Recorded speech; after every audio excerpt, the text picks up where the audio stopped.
साल 1987 में। साहब काम करेंगे दीजिए साहब। एक महीना मेरे पास पहले से ही बहुत मजदूर है और नहीं चाहिए जाओ। साहब ऐसा मत कीजिए साहब, आप मेरे भगवान है साहब, आप ऐसा मत कीजिए साहब।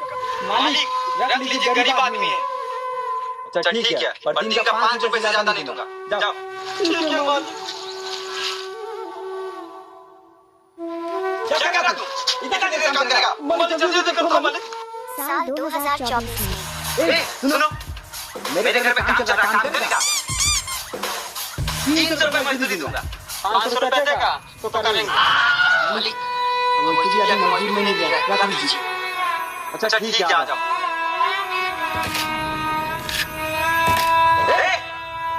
कितना देर से काम कर रहा? जल्दी करो। साला ये बारे में थोड़ी है, रखना पैसा हमको नहीं करना तुम्हारा काम है।